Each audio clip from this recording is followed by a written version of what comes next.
Este es nuestro planeta. La vida no siempre es fácil en él.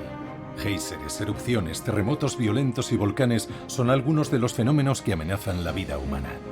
Pero incluso en estos escenarios sabemos sobrevivir y prosperar. Los entornos más hostiles nos obligan a luchar, a descubrir, a inventar. En Islandia, el ingenio nos ha permitido asentarnos en un territorio humeante, cambiante y furibundo. Todos estos volcanes pueden ser muy peligrosos.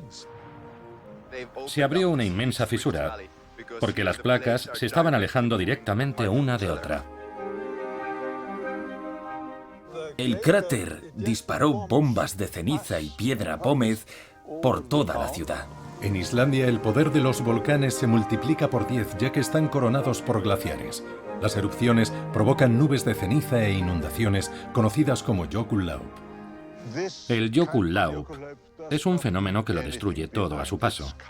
Lo sepulta todo y arrasa con todo. Así es la vida, en todas partes. Puede pasar de todo. Siempre estás a esto de morir. Los seres humanos no podemos frenar el poder de la naturaleza. Lo que sí podemos hacer es contrarrestarlo. Tras lidiar durante tanto tiempo con una tierra extrema, los islandeses le han tomado la delantera al resto del planeta. Han encontrado soluciones innovadoras para lidiar con esos peligros naturales y han diseñado tecnologías para sacarle el mayor partido a esta tierra inestable.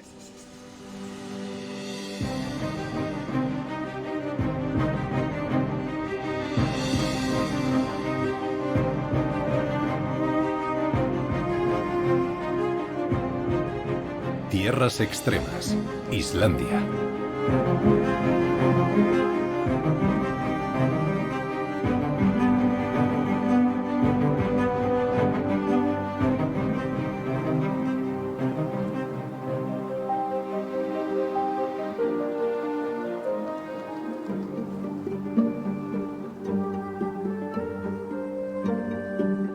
En toda su superficie, el paisaje de Islandia ostenta las cicatrices de su turbulenta historia. La de una tierra que emergió de las profundidades del Océano Atlántico cuando se formó una grieta en la placa tectónica oceánica. Una grieta que es posible explorar zambulléndose en las profundidades donde nació Islandia. Estamos en pleno valle tectónico. A un lado vemos la placa continental norteamericana y detrás tenemos la placa continental euroasiática. Aquí fue donde nació Islandia, básicamente con la separación de ambas placas que creó este inmenso cañón, porque estamos justo en el punto en el que las placas se separan directamente. Este es un lugar único en el mundo, un destino con el que sueñan los buzos, o por lo menos los bastante valientes como para sumergirse entre dos placas tectónicas.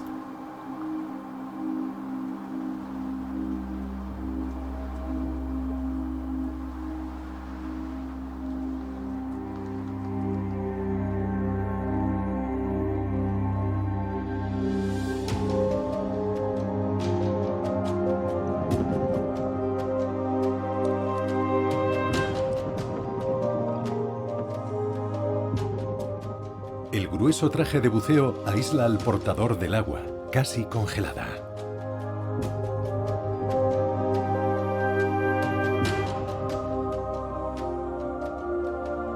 En este lugar único donde la tierra se abre en canal, los buzos pueden tocar dos continentes a la vez. Con la mano izquierda, Europa, y con la derecha, América. El agua excepcionalmente pura da la sensación de flotar, como en el espacio. Nace en los glaciares y se infiltra por entre las fracturas del basalto volcánico. Luego se hunde bajo tierra para formar un acuífero de unos 8 kilómetros de profundidad y 30 años más tarde vuelve a emerger aquí, filtrada por las rocas volcánicas.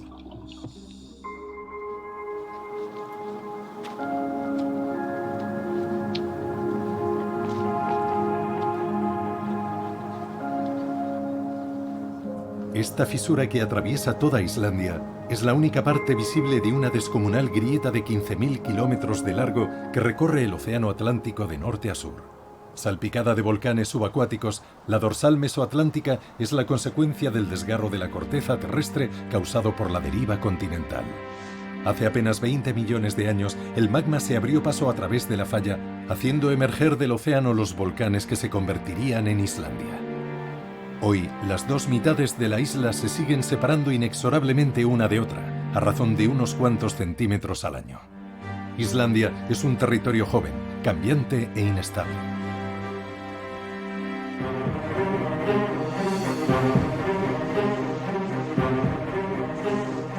Se producen seísmos a diario desencadenados por el movimiento del magma bajo la tierra. Surgido de sus entrañas, el magma se abre paso hasta la superficie, atravesando las grietas de la corteza. Hay que supervisar constantemente el subsuelo para anticipar el despertar de los volcanes y proteger a la población.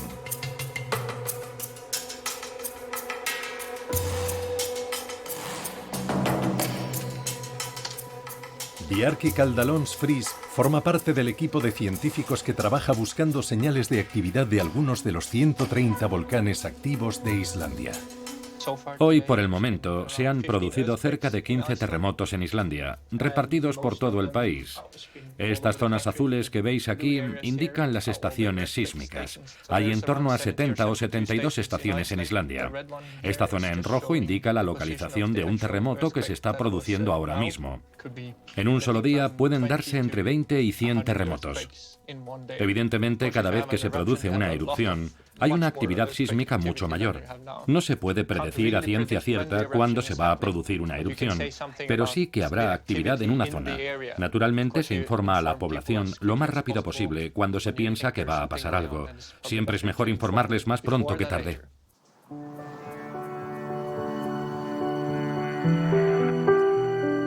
El intervalo entre la primera alerta sísmica y la erupción de un volcán es muy variable. Cada volcán tiene su propia personalidad y el cometido de los vulcanólogos es identificarlo. La característica e imponente silueta del Hekla se alza al final de la carretera. Es uno de los volcanes más temidos y estrechamente vigilados de Islandia. Tiene muy mal carácter. Hoy, un equipo de vulcanólogos de la Universidad de Reykjavik busca las señales de alerta de una posible erupción. El equipo, encabezado por Potel, mide la pendiente de las laderas del volcán con un láser. Cuando aumenta la presión en el volcán, este lado se inclina ligeramente en esta dirección. Y cuando la presión disminuye, como ocurre en las erupciones, se inclina en la otra dirección. O sea que podemos ver los cambios de presión en el volcán de esa manera. Y ahora mismo se está inflando por encima de su nivel máximo. Como el nivel de la reserva de magma que hay bajo el volcán ha rebasado el máximo que había alcanzado poco antes de su última erupción, los científicos temen que ésta sea inminente. Y la cólera del volcán Hekla es formidable. Ha tenido erupciones realmente importantes, tanto en tiempos históricos como en tiempos prehistóricos. Ahí detrás se puede ver una erupción de 1845, en la que la colada de lava pasó tan cerca de las granjas que la población tuvo que abandonar el lugar. En 1970 hubo otra erupción que emitió un gas tóxico y se adhirió a la ceniza que se iba depositando. La ceniza viajó unos 200 kilómetros y allí donde se depositaba, las ovejas contraían clorosis, es decir, que básicamente los huesos les crecían anormalmente. Estas erupciones han impactado de diferentes maneras en el entorno. Cada erupción es única y plantea a la población una amenaza diferente. Lo peligroso de los volcanes no es la magnitud de las erupciones, sino su estilo de erupción y también su duración. Todos esos volcanes son peligrosos y pueden hacer cosas muy peligrosas. El Hekla es uno de ellos. Generalmente tarda muy poco en entrar en erupción. La última vez que pasó, en 2000, solo pasaron 79 minutos entre el primer terremoto y el momento en que entró en erupción. Es como una bomba con la mecha muy corta.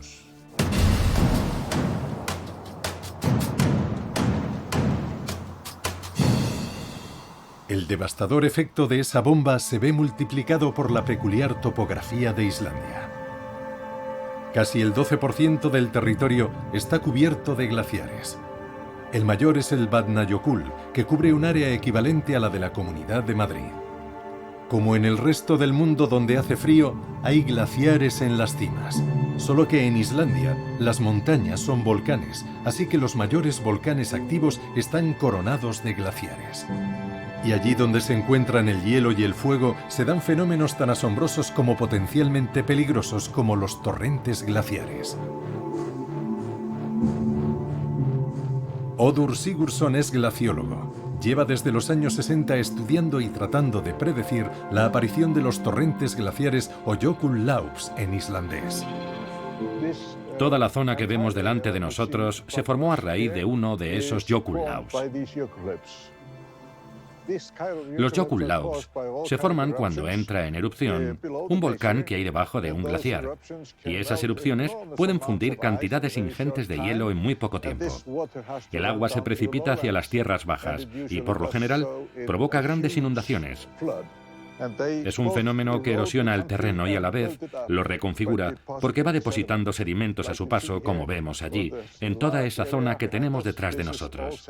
Todo eso son sedimentos del Jökullaups del volcán Katla. Durante un par de horas, mientras se producen los Jökullaups, son los mayores ríos del mundo.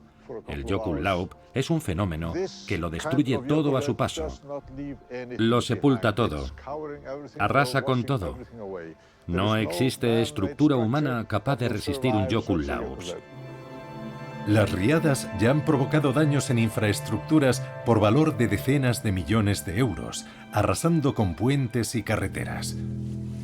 Durante un torrente glaciar, el caudal de los ríos supera el del Amazonas, más de 200.000 metros cúbicos por segundo.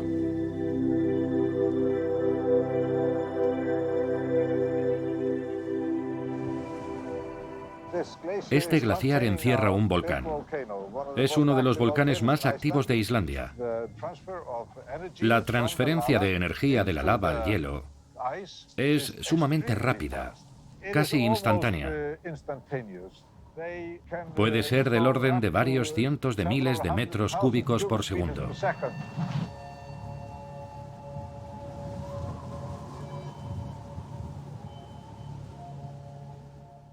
Por lo general, se desencadena instantáneamente, pero a veces se acumula un cierto volumen de agua, lo que hace que el Jökullaup sea más grande si cabe.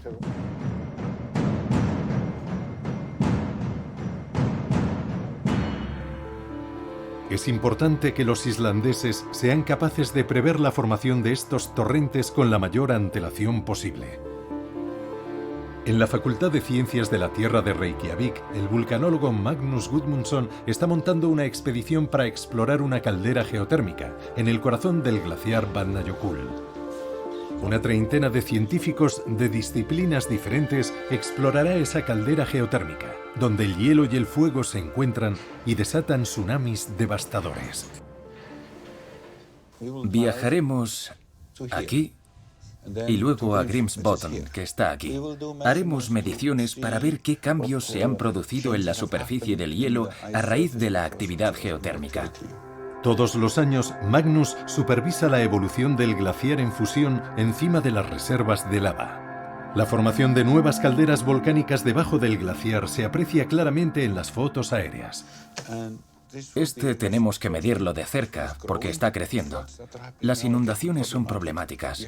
Hay que estar atentos a los volcanes con hielo en la cima porque son los que más daños materiales y humanos pueden causar. Por eso tenemos que estar pendientes de todos esos volcanes. Tenemos que saber lo que está pasando.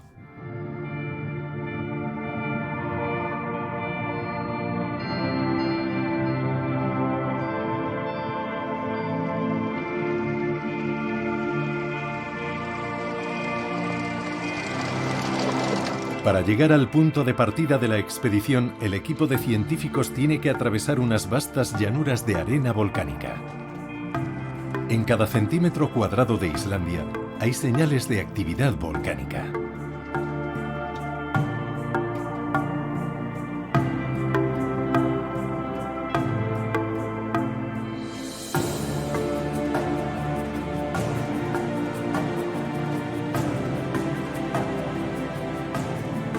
Los científicos se reúnen en el campamento base en un ambiente festivo antes de dirigirse al glaciar.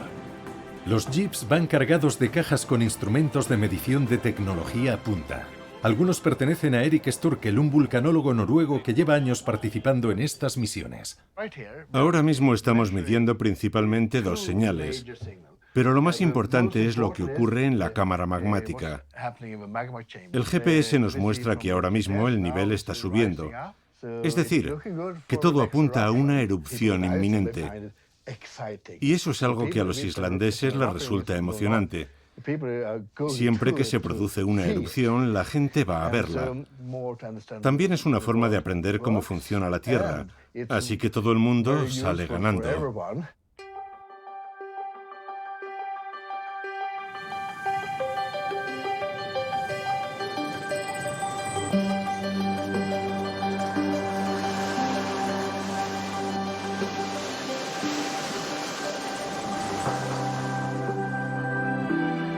El convoy parte rumbo al glaciar.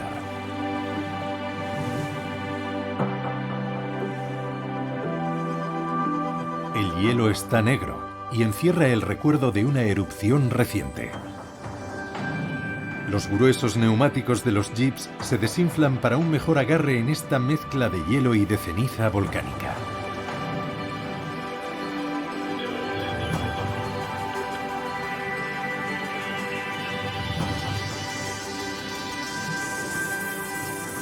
El equipo científico se aventura en el casquete de hielo que sella el cráter para escanear la caldera glaciar y así obtener una imagen tridimensional. Este domo de lava podría bloquear la próxima erupción. Si la presión del vapor y la lava a una temperatura de 1000 grados es demasiado fuerte, el domo cede y libera repentinamente una inmensa cantidad de agua y ceniza. En ocasiones, cuando el peso del glaciar bloquea una erupción, el agua caliente se desplaza debajo del casquete de hielo para volver a emerger en la otra punta del glaciar. Fue lo que ocurrió en 1996. Una riada se desató a 50 kilómetros de la erupción para sorpresa de la comunidad científica. Son fenómenos complejos y aún nos cuesta entenderlos. Por eso es tan importante estudiarlos para proteger a los islandeses. El escáner 3D les permitirá diseñar un modelo de la caldera y simular su actividad en laboratorio.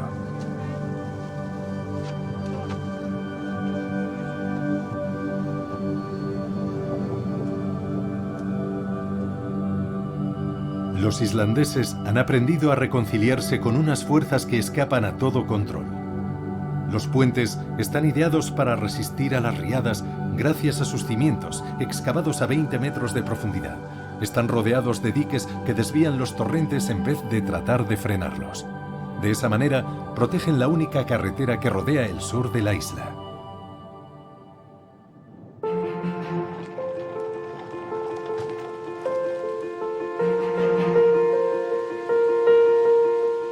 Los numerosos ríos y cataratas de Islandia se nutren de los glaciares en fusión.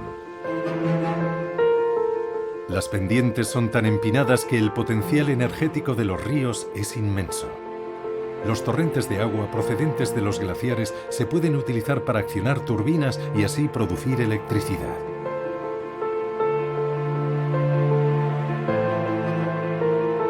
El 70% de la electricidad que genera el país es de origen hidroeléctrico, mientras que el 30% restante es geotérmico. La nación islandesa sigue importando combustibles fósiles para los vehículos, pero aspira a alcanzar la autonomía energética en menos de 20 años gracias a los combustibles alternativos.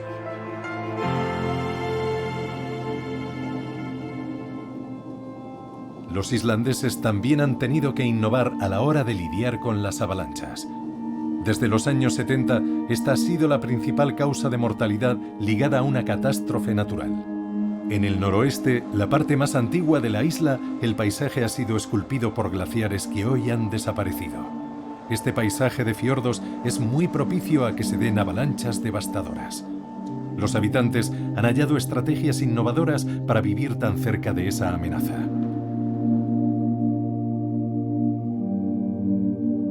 Las aldeas están construidas al pie de los muros de contención a pesar del peligro. La franja costera es estrecha y los aludes pueden llegar hasta las casas. pero los pescadores y sus familias no tenían mucho más espacio para construirlas. Harpa Grimsdottir es glacióloga. Desde la tragedia que se produjo en 1995, su aldea está protegida por un enorme dique de contención. Esto es un dique de desvío que se construyó para desviar las avalanchas procedentes de ese gran barranco de ahí, apartarlas de las casas y dirigirlas al mar. En el año 1995 se produjo un gran alud que destruyó parte de la aldea, toda aquella parte de la izquierda, que ahora es un espacio verde con alguna casita. Además, murieron 20 personas que se habían quedado en sus casas. A raíz de aquello, se decidió implantar un nuevo método para advertir del peligro a la población de Islandia. Es una buena manera de protegerse contra las avalanchas, porque es más fácil desviar una luz lanzado a toda velocidad que frenarlo por completo. La parte superior de esas montañas suele tener una inclinación de unos 40 o 45 grados, y es una inclinación muy favorable para las avalanchas, y concretamente las avalanchas de placa. Este dique de desvío es uno de los más largos del mundo y ha demostrado numerosas veces su eficacia. Varias avalanchas masivas ya han sido redirigidas sin afectar al pueblo. Este dispositivo protector ha de acompañarse de una supervisión constante del manto de nieve. En esta parte de Islandia, la corriente del Golfo calienta la línea costera, acercando los glaciares y el manto de nieve a su punto de fusión. El equilibrio térmico es precario. La nieve se puede precipitar por las empinadas laderas de los fiordos. Por ello, es necesario analizar regularmente el manto de nieve. Estamos excavando un hoyo en la nieve para medir las capas y ver si hay capas finas, cuánta nieve reciente hay encima de la nieve vieja, que es la más estable. La nieve húmeda puede provocar avalanchas y estas se suelen desplazar un poco más despacio. No cogen velocidades tan altas como las avalanchas de nieve seca, pero su poder destructivo puede ser inmenso debido a lo densas y pesadas que son.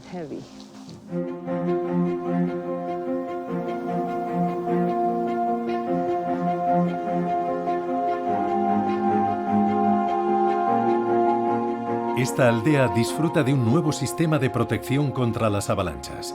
No había suficiente espacio para desviarlas hacia un lado, por lo que se construyó una impresionante barrera de 2 kilómetros de largo capaz de contener cualquier avalancha en un futuro.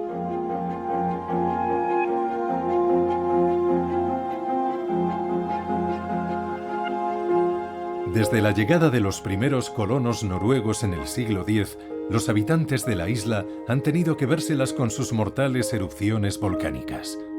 Aunque se lo toman con calma, esta amenaza permanente está grabada a fuego en la memoria colectiva de sus 330.000 habitantes. Todo el mundo se acuerda de la fecha en la que entró en erupción el volcán Laki. En 1873 perdieron la vida 10.000 islandeses tras una de las erupciones más violentas registradas en la historia humana. En solo 2 días la erupción expulsó tanto dióxido de azufre como el que produce hoy toda la industria europea en un año. En Islandia, muchas aldeas están construidas al pie de un volcán, lo que multiplica el peligro que entrañan las erupciones, tal y como ocurrió en 1973 en las Islas Vestmann, a unos pocos kilómetros de las costas islandesas.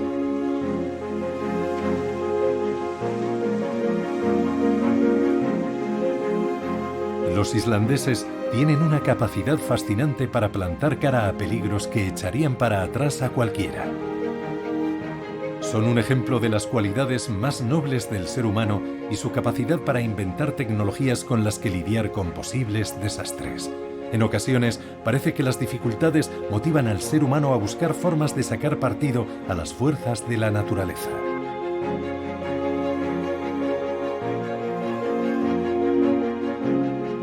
De hecho, aquí en Heimaey tuvo lugar una lucha increíble entre el volcán y los humanos. Entre los que resistieron a la fuerza del volcán Heimaey estaba Sveinborg Björnsson, resuelto a salvar la isla que lo vio nacer. Ese puerto de allí y la isla en general son muy importantes para Islandia, porque este puerto es el único que tenemos en la costa sur de Islandia. Si lo hubiéramos perdido, nuestra industria pesquera habría sufrido una pérdida tremenda, y por eso nos esforzamos tan denodadamente por defenderlo. Y lo logramos. En 1973, la isla de Heimaey sufrió una tremenda erupción volcánica. El volcán que conforma la isla estuvo 5 meses vomitando nubes de ceniza y ríos de lava, amenazando la aldea y a sus 5.300 habitantes. Frente a ese peligro, tuvieron que encontrar nuevas soluciones para atajar el flujo de lava. Como sabréis, esa montaña de allí se llama Helgafell, es decir, la montaña sagrada. Es un volcán que llevaba 5.000 años dormido y nadie se esperaba que volviera a entrar en erupción. Pero un día, de repente, se formó una fisura volcánica a las afueras de la aldea que creó ese otro relieve de la izquierda y esa colina que se ve entre la montaña y el puerto. Son fruto de la nueva colada de lava de 1973. Durante la noche del 22 de enero, el suelo de la isla se resquebrajó. Las fuentes de lava se acercaron a las casas y la grieta alcanzó rápidamente los 300 metros de longitud. La población de la isla fue evacuada, pero un grupo de 250 voluntarios, entre ellos el propio Sveinborn, decidieron quedarse y defender el pueblo y el puerto pesquero. Pero luchar contra el volcán resultaría ser mucho más difícil de lo que habían pensado. Estamos bordeando la fisura que se formó en un principio y que se extendía desde esa porción del mar a esa otra, al otro lado. La primera noche y el primer día había fuentes de lava por toda la fisura. Pero la actividad se fue concentrando gradualmente en ese punto de ahí, donde después se formaría el cráter principal. El cráter no expulsaba mucha lava al principio, pero sí que disparó bombas de ceniza y piedra pómez por toda la localidad. Durante las 2 primeras semanas tuvimos que lidiar con muchos problemas. El nuevo volcán bombardeó literalmente el pueblo que había a su pie. Las bombas de lava provocaron incendios y las casas quedaron sepultadas debajo de una capa de ceniza incandescente. Hasta que de repente, el 19 de febrero, la amenaza cambió de rostro. El nuevo volcán, bautizado como la Montaña de Fuego, expulsó una colada de lava que no tardó en alcanzar los 100 metros de grosor.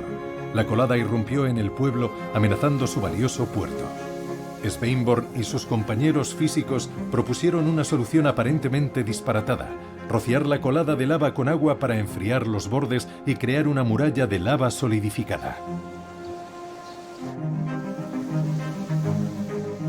El proceso fue todo un éxito gracias a las lanchas cisterna que acudieron del continente europeo y se consiguió así frenar el avance de la colada de lava a solo unas docenas de metros del puerto.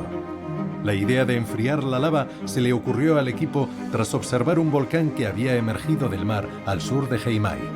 Los científicos islandeses repararon en que en las costas de la nueva isla las coladas de lava se habían solidificado al entrar en contacto con el agua del mar.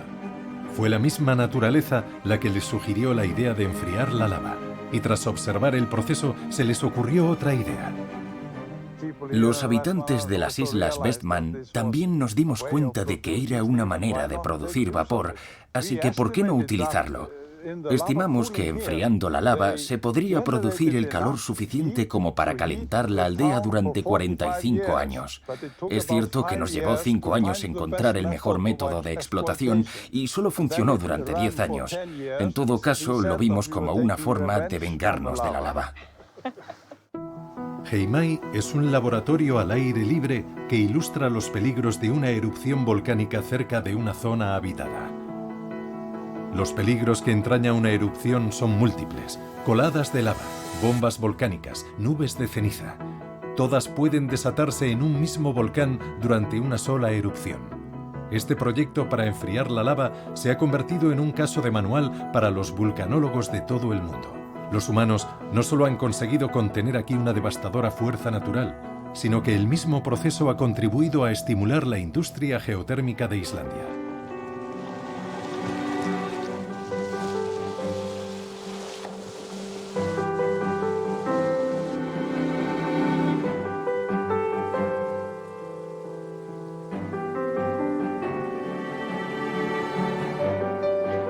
Durante siglos, los islandeses han estado convencidos de que el fuego que ardía bajo sus pies podría servir para algo. El agua de estos ríos está a una temperatura de más de 40 grados, lo cual permitió a los primeros colonos vikingos bañarse en estas piscinas humeantes, el antepasado del jacuzzi. Hoy los islandeses mantienen viva esa tradición. Cada domingo, las familias acuden a chapotear en los ríos de montaña.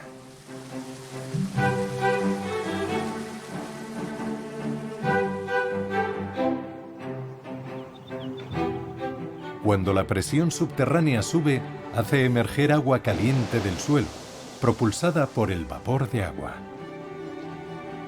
Es lo que se conoce como un geyser. Este es el más famoso de todos, el geysir.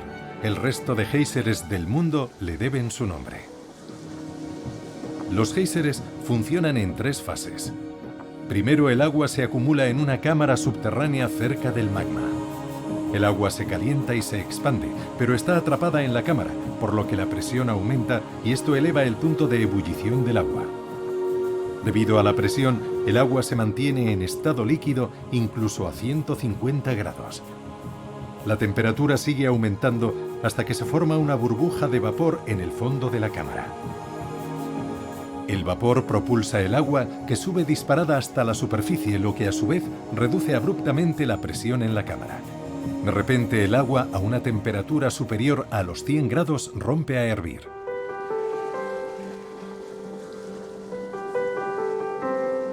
Aunque la energía térmica de los géiseres no ha sido amaestrada todavía, el agua caliente extraída del subsuelo tiene diversos usos. La región de Verogerdi abastece al resto del país de frutas, verduras y flores empleando unas técnicas agrícolas muy específicas que Gurior Helgadottir enseña en la Escuela Nacional de Horticultura. ¿Veis ese conducto que sube por ahí? Es el conducto que sale directamente del pozo que hemos excavado en el suelo. Es un pozo de medio kilómetro de profundidad. Una parte del vapor se destina al edificio de la escuela y la otra parte se destina al invernadero. Utilizamos el vapor para calentar los invernaderos donde, por ejemplo, producimos plátanos y tomates y toda clase de plantas. El ácido suelo volcánico de Islandia y su clima no permiten cultivar nada al aire libre.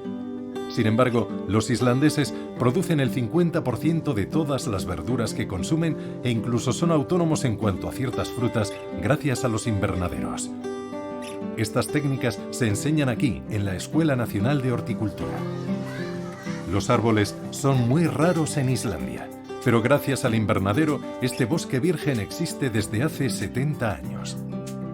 La visita es una oportunidad única para estos niños islandeses para descubrir un entorno con el que no están familiarizados, una jungla y sus habitantes. La Escuela Nacional de Horticultura cuenta con 12 invernaderos geotérmicos. En cada uno la temperatura, la humedad y la luz artificial se han de regular con precisión en función de la planta que se desee cultivar.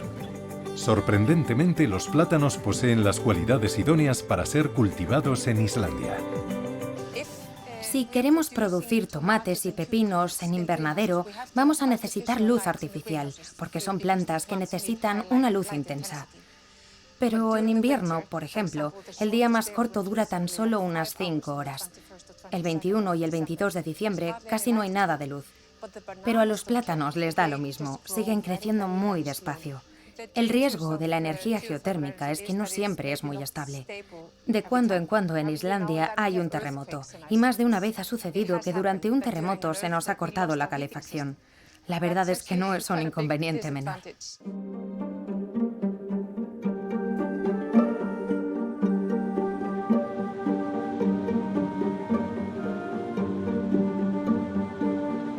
Siempre que se produce un terremoto, y ocurre a menudo, se forman grietas por las que se puede escapar el vapor.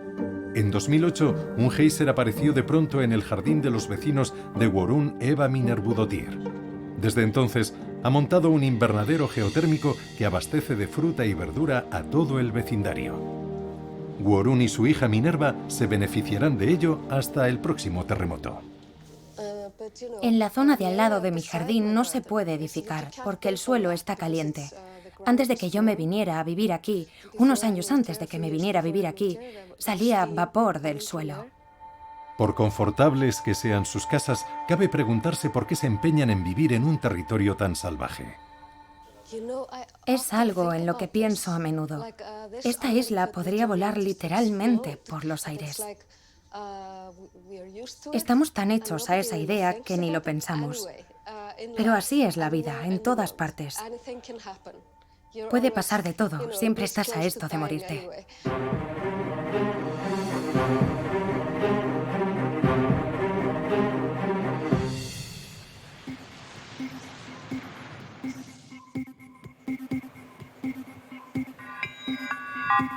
El inestable subsuelo islandés encierra oportunidades para quienes lo saben aprovechar. Los islandeses parecen sacar su fuerza vital del mismo peligro, del mismo modo en que extraen la energía del subsuelo para alimentar sus invernaderos y centrales geotérmicas. Es una visión del mundo perfectamente adaptada a las duras condiciones del territorio islandés. Desde los años 60, Albert Albertsson es un pionero de la energía geotérmica. Actualmente dirige un verdadero imperio basado en la explotación de los recursos naturales de Islandia. Considera que todo lo que ofrece la naturaleza es una bendición potencial. Adoro los terremotos porque mantienen abierta la tierra y hacen que los flujos subterráneos sigan circulando y se calienten con las rocas. O sea que, gracias a los terremotos, disponemos de un recurso renovable. Son literalmente una fuente de vida. Estas corbatas las hacen los nativos americanos. Tienen una conexión espiritual con la naturaleza. Y nosotros, por desgracia, hemos perdido esa conexión. Por ejemplo, cuando los indios cazan a una presa, le dan un uso a todas y cada una de sus partes. Por eso, uno de los objetivos del concepto del Resource Park es el de una sociedad que no desperdicie nada. Aquí no se echa nada a perder. Todo es un recurso y como tal hay que usarlo. Uno de los mejores ejemplos de la eficaz a la par que extremadamente lucrativa filosofía de este visionario emprendedor es la Laguna Azul, uno de los iconos de Islandia. Todo comenzó en los años 60. Una de las centrales eléctricas de Albert vertía sus aguas en unos estanques de roca volcánica de la zona. Saturado de silicato, el vertido presenta un color vibrante y está caliente, y los lugareños cogieron el hábito de bañarse en estas lagunas. Descubrieron que estas aguas turquesas curan ciertas afecciones de la piel, como la psoriasis. 40 años más tarde, se construyó aquí un complejo balneario que cada año atrae a 1,5 millones de visitantes de todo el mundo. Vienen aquí a bañarse y seguir un tratamiento a base de silicato que cuesta más de 100 euros al día. Gracias a la Laguna Azul, los vertidos de la central eléctrica están reportando muchos más beneficios que la propia central. Una gran lección de optimización de los recursos.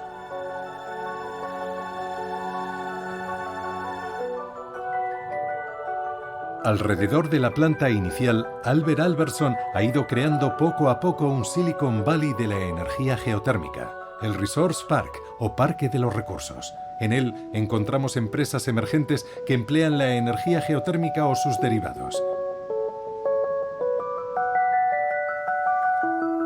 Las llanuras de Islandia están surcadas de numerosas canalizaciones que transportan el valioso fluido geotérmico a las plantas eléctricas y principalmente emiten vapor de agua y un pequeño porcentaje de CO2. La energía geotérmica cubre el 30% de las necesidades energéticas del país, incluida la calefacción de las grandes ciudades. Las plantas geotérmicas producen electricidad y agua caliente a partir del fluido geotérmico, una mezcla de gases, minerales y agua presurizada. Se excavan pozos de 2 metros de profundidad, donde el acuífero se calienta con las rocas volcánicas. Luego, tal y como ocurre con los géiseres, la presión del fluido geotérmico se reduce al ascender por las tuberías. Todavía está sometido a una presión considerable al llegar a la superficie, donde además se le retiran los minerales que podrían corroer las canalizaciones. Por un lado, el calor se usa de fuente de calefacción y por otro, el vapor presurizado acciona una turbina. Genera electricidad como la dinamo de una bicicleta. Al cabo de unos pocos años, el acuífero se vacía y su explotación ha de interrumpirse hasta que se vuelva a rellenar de agua de lluvia y agua de mar.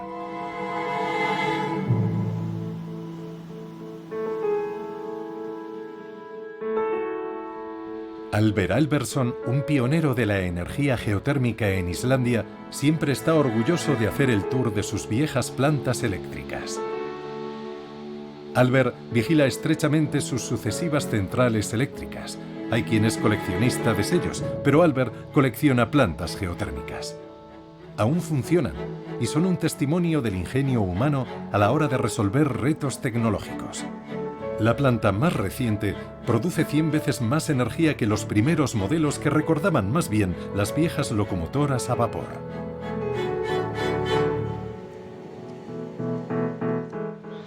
¿Qué es lo que tenemos aquí?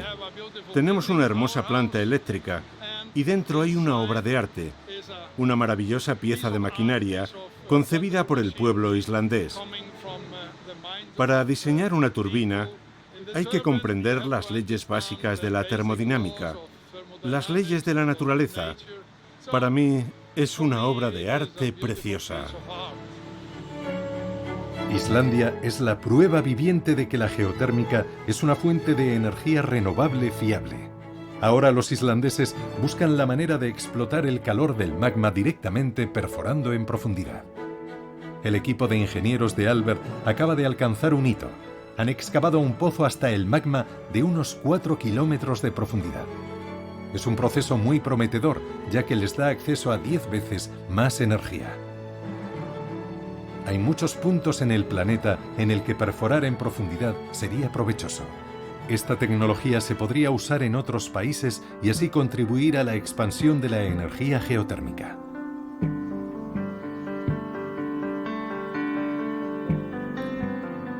Islandia ya contribuye a reducir las emisiones de CO2 mediante el uso de energías renovables.